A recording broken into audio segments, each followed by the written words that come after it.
శ్రీమాత్రే నమః. ఇప్పటికీ జరుగుతున్న ఒక అద్భుతం, ఈ రోజుకి కూడా జరుగుతున్న అద్భుతం ఖచ్చితంగా తెలుసుకోవాలి.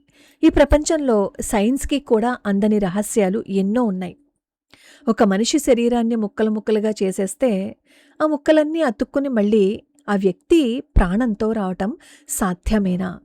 వినడానికి ఇదేదో ఫూలిష్నెస్ అనుకుంటారు కొంతమంది, ఇదేదో హాలీవుడ్ సినిమా స్టోరీ అని అనుకుంటారు కొంతమంది. కానీ ఇది మన ఆంధ్రప్రదేశ్లో కర్నూలు జిల్లా ఆదోనిలో జరిగిన యథార్థ సంఘటన. సాక్షాత్తు ఒక కానిస్టేబుల్ కళ్ళారా చూసిన ఈ అద్భుతం వెనుక ఉన్నది ఎవరో కాదు, ఆదోని మహాలక్ష్మమ్మ అవ్వ. అసలు ఎవరి అవ్వ? ఆవిడను జనం ఎందుకు రాళ్లతో కొట్టారు?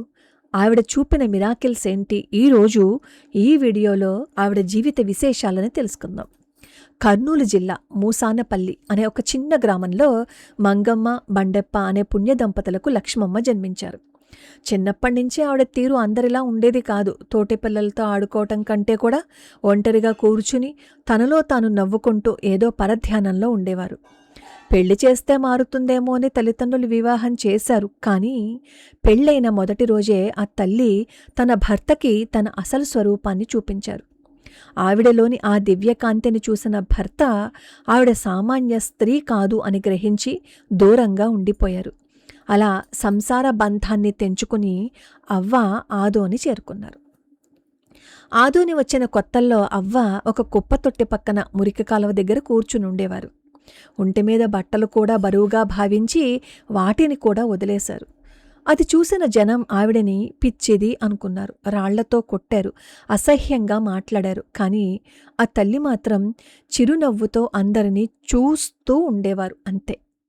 ఆశ్చర్యం ఏమిటంటే ఆవిడను ఎవరైతే రాళ్లతో కొట్టారో వాళ్ళు చిత్ర విచిత్రమైన రోగాలు పాలయ్యారు.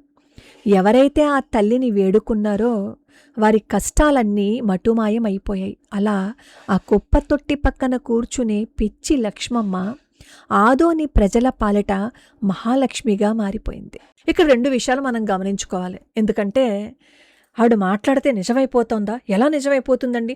మూర్ఖత్వము మూఢత్వము నింపకండి అని అరుస్తూ ఉంటారు కదా, అలా అరిచే వాళ్ళ కోసం అన్నమాట ఈ సమాధానం. ఎవరైతే తక్కువ మాట్లాడతారో, శక్తిని ఆదా చేసుకుంటారో వారి మాటల్లో ఫ్రీక్వెన్సీ ఎక్కువగా ఉంటుంది. దీన్నే మనం వాక్ శుద్ధి అంటాం. చూడండి, మన పెద్దవాళ్ళు వారానికి ఒకసారైనా మౌనవ్రతం చేయమని చెప్పేవారు. ఎందుకు? శక్తిని ఆదా చేయడం అనమాట. ఆవిడ నిరంతరము మౌనంగానే ఉండేవారు, ఎప్పుడో ఒక మాట అనేవారు అంతే. అది కూడా చాలా సాత్వికంగా ఉండేది. ఆవిడలో ద్వేషము అవేమీ లేవు. కాబట్టి ఆవిడకి వాక్శుద్ధి వచ్చేసిందనమాట. అలా వాక్శుద్ధి ఉన్నవాళ్ళు ఏదైనా ఒక మాట అంటే అది ఎదుటివారి సబ్కాన్షియస్ మైండ్ మీద చాలా బలంగా పనిచేస్తుంది. ఇప్పుడు ఆవిడ ఎవరిని ఏమీ అనకుండా మౌనంగా ఉండి నవ్వేవారు. కానీ ఆవిడిని అన్నవాళ్ళు బాధపడేవాళ్ళు. ఇది వెంటనే విని శాపాలు ఇచ్చేస్తారా మహాత్ములు అని చెప్పి మాట్లాడుతూ ఉంటారు కదా, అది శాపం ఇవ్వడం కాదు. ఇప్పుడు ఆవిడని తిట్టడము అంటే ఆ వ్యక్తి మీద ద్వేషం పెంచుకున్న వాళ్ళే కదా తిడుతూ ఉంటారు. అలా తిడితే ఏంటి అవుతుంది? ఆ తిట్టిన వాళ్ళలో నెగిటివ్ ఎనర్జీ ఎక్కువగా ఉంటుంది. అలాగే ఆ తిట్టిన వాళ్ళకి కూడా అపరాధ భావం మనసులో ఉంటుంది, వాళ్ళని కృంగదీసేస్తూ ఉంటుంది. ఏదో వాళ్ళ ఈగో సాటిస్ఫై చేసుకోవటం కోసం తిడతారు, కానీ మనసులో మాత్రం అయ్యో నేను అనవసరంగా తిట్టనేమో అని మనసులో ఉంటుంది, బయటికి చెప్పరు. బయటికి చెప్పాలంటే ఈగో అడ్డొస్తుంది అనమాట. ఈ నెగిటివిటీయే ఎప్పుడూ మనల్ని దెబ్బతీసేస్తుంది. శారీరకంగాను మానసికంగాను రోగాలు రావడానికి కారణం మనలో ఉన్న నెగిటివిటీయే. ఎప్పుడు ఇంకొకరిని ఆడిపోసుకోవడం అనమాట. ఆవిడ ఎప్పుడు ఎవరిని ఆడిపోసుకునేవారు కాదు, నిశ్చలంగా నిశ్శబ్దంగా ఉండేవారు. కానీ ఆవిడని ఎవరైనా ఏదైనా అంటే ఆ నెగిటివే, ఎవరి నెగిటివిటీ వాళ్ళనే చంపేస్తుంది అంటారు చూసారా, అలా వాళ్ళకి తగిలేవన్నమాట. ఈవిడ ఎప్పుడూ నిశ్చలంగా ఉండడం వల్ల ఆవిడ చుట్టూ ఒక పాజిటివ్ ఆరా ఉండేది. ఇక అవ్వ చేసిన ఖండయోగం గురించి తెలుసుకుందాం. అది అంతు చిక్కని అద్భుతం. ఇది వింటే ఖచ్చితంగా ఒళ్ళు గగుర్పాటుకి గురవుతుంది. ఒకసారి ఆదోనిలో కుండపోతగా వర్షం కురుస్తుంది. అవ్వ కూర్చున్న చోటంతా కూడా మురికి నీటితో నిండిపోయింది. కానిస్టేబుల్ కంగారుగా అక్కడికి వెళ్ళి చూశారు. అక్కడ అతనికి కనిపించింది అవ్వ కాదు, విడిపోయిన శరీర భాగాలు. అంతే, వణికిపోయాడు. అవ్వను ఎవరో ప్రాణాలు తీసేశారు అని ఊరంతా చాటింపు వేయించాడు. కానీ జనం అక్కడికి వచ్చి చూసేసరికి మళ్ళీ అవన్నీ అతుక్కుపోయాయి కనిపించాయి. యోగముద్రలో నిండు విగ్రహంలా కూర్చుని ఉన్నారు లక్ష్మమ్మ. ఇది చూసిన కానిస్టేబుల్ ఆ తల్లి పాదాల మీద పడిపోయాడు. ఇది ఒక్కరు కాదు, ఇద్దరు కాదు, ఆ ఊరంతా చూసిన అద్భుతం అనమాట. ఖండయుగం అంటే ఏంటో తెలుసా? ప్రాణశక్తిని శరీరంలోని ప్రతి అణువులోనూ నింపి అవయవాలను విడదీసి మళ్ళీ జోడించగల అత్యున్నత యోగ స్థితి అనమాట. ఆవిడ దగ్గరికి వచ్చిన అందరికీ ఆవిడేం చెప్పేవారో తెలుసా? ఎన్నో సమస్యలతో ఆవిడ దగ్గరికి వచ్చినప్పుడు దేవుడి మీద నమ్మకం పెట్టుకో, నీకు మంచి జరుగుతుంది అని మాత్రమే చెప్పేవారు. కానీ ఆ నమ్మకాన్నే మనం వదిలిపెట్టేశాం కదా. కొంతమంది భక్తులు వాళ్ళ అనుభవాలను చెప్పేవారు. అదేంటంటే ఆవిడ కొన్ని విషయాలు ముందే చెప్పేవారు, ఆ తరువాత అవి నిజం అయ్యాయి అని.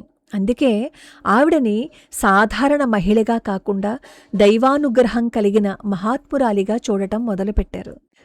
ఇంకొక అద్భుతం, భక్తులు దశాబ్దాలుగా కళ్ళారా చూస్తున్న సైన్స్కి కూడా అంతు చిక్కని అద్భుతం. మే నెలలో ఎండలు ఎలా ఉంటాయి అందరికీ తెలుసు. నిప్పులు కురుస్తున్నాయా అన్నట్లుగా ఉంటుంది కదా. అలాంటి సమయంలో మధ్యాహ్నం వేళ రథం కదిలే సమయానికి ఆకాశం ఒక్కసారిగా మేఘావృతమైపోతుంది. ఎండకి భక్తులు అల్లాడిపోతున్న సమయంలో ఎక్కడి నుంచి వస్తాయో తెలియదు కానీ నల్లని మేఘాలు మందిరం పైకి వస్తాయి. రథం చక్రం కదిలిన వెంటనే పలకరింపుగా చినుకులు రాలుతాయి. ఆ మండుటెండలో పడే ఆ చల్లని చినుకులు భక్తులు లక్ష్మమ్మ అవ్వ ఆశీస్సులుగా భావిస్తారు. ఈ రథోత్సవంలో ఇంకొక విశేషం ఏంటంటే వేల సంఖ్యలో స్త్రీలు తమ పుట్టింటి ఆడబడుచుకు సారి తెచ్చినట్లుగా పసుపు కుంకుమ గాజులతో వచ్చి రథాన్ని లాగుతారు. ఆ సమయంలో ప్రకృతి కూడా కరుణించి చల్లటి గాలిని, వర్షపు జల్లులను కురిపించటం అక్కడ ప్రతి ఏటా జరిగే ఒక అనూహ్యమైన అద్భుతం. ఇది చెప్పగానే వెంటనే ఏమంటారు తెలుసా? నిజంగా అలా జరుగుతుందా, అలా చేసేస్తారా అంటారు. భక్త తుకారాం గారి చరిత్రలో కూడా ఈ రోజుకి తుకారాం గారి వైకుంఠానికి వెళ్ళిపోయిన రోజు, ఎప్పుడో అయిన తుకారాం గారు వైకుంఠానికి వెళ్ళిపోతే ఇప్పటికీ దేహులో ఆ వైకుంఠానికి వెళ్ళిపోయిన రోజున ఆ చెట్టు కదులుతుంది. చుట్టూ అసలు గాలి ఏముండదు, వాతావరణం స్తంభించిపోయిన ఆ స్థితిలో ఆ ఒక్క చెట్టు మాత్రము కదులుతూ ఉంటుంది. దీని గురించి నేను వీడియో కూడా చేశాను, మన ఛానల్లో ఉంది, ఒకసారి చూడండి. అవ్వ జీవితం మనకేం చెప్తుంది అంటే దైవం ఎక్కడో లేడు, నిష్కల్మషమైన ప్రేమలో నిరంతర తపస్సులో ఉన్నాడు.